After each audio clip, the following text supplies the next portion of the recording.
The greatest of the spirits were the thunder beings who lived under the falls. The name Niagara is said to originate from the native word Angiaris.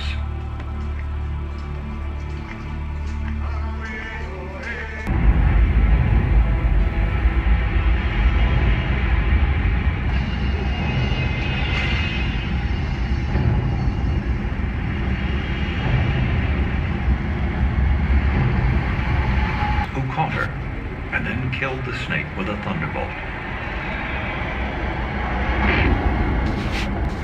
Other versions of the story say the spirit of Lolawala returned to tell her people of the snake so they could destroy it. As it floated downstream, it's clear God has deemed these passages not to be gained with ease.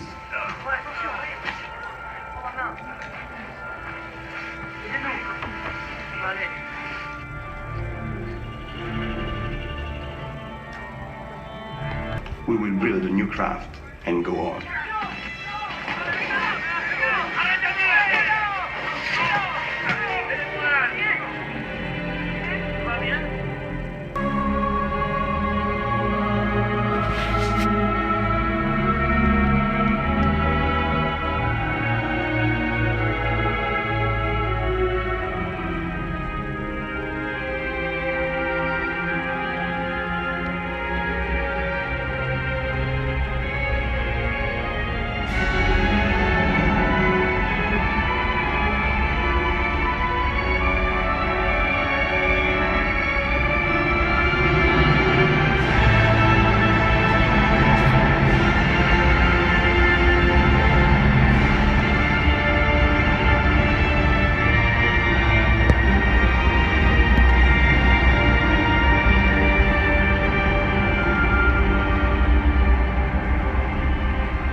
Thundering water, Niagara.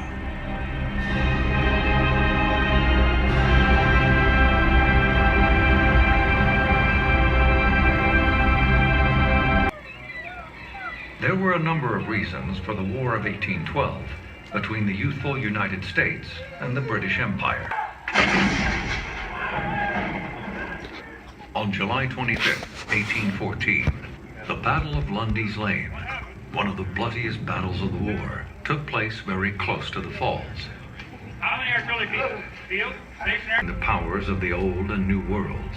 By 1846, the boundaries between the United States and Canada had been drawn.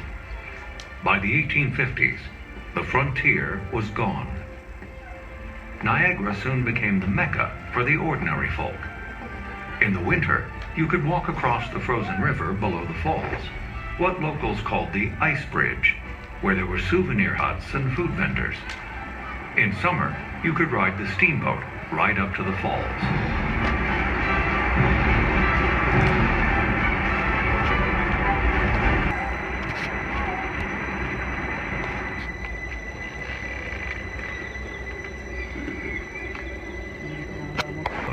More than 10 daredevils would risk their lives following in Blondin's footsteps, including Andrew Jenkins, the professor, who rode a bicycle on the wire. Maria Spalterini, the first woman to walk a wire across the river.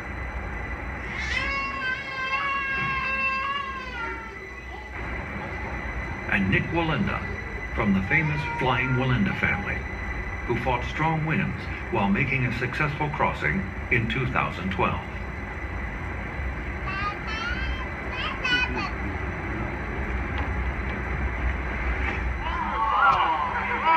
Annie had her friends use a bicycle tire pump to compress enough air into the barrel for her to survive the 5-minute journey to the brink of the falls. Now don't forget the cork. The cork? Who's got the cork? I've got the cork. I'm 43. Be quiet, Henry. It's okay. Henry's all right. But no. Henry, no. Henry, come back here. Ouch! Stop that, Henry. Bon voyage, Eddie.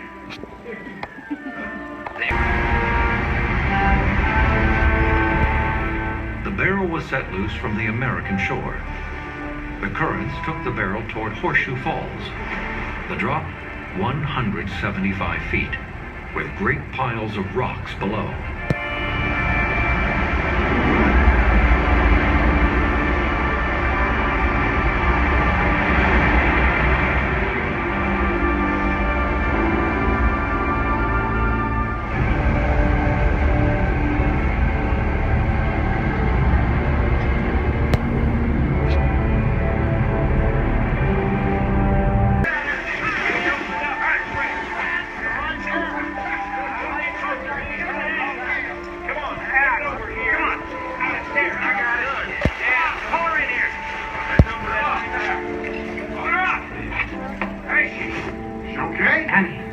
She all right? She is! She's alive!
Ironically, it was the Maid of the Mist that came to Roger's rescue. Roger Falls that has captured the imagination of so many adventurers and thrill seekers to follow in the footsteps of the great Blondin and Annie Taylor. Is it the size of the falls and their sheer power that calls to some to test their strength against that of nature? And why do we continue to come today? Is it to marvel, to learn, to imagine ourselves as discoverers and adventurers? Perhaps. But perhaps it is to experience the power of nature, to search for something greater than ourselves, to see a rainbow in the mist, and connect with the myths, miracles, and magic that abound in this singular place.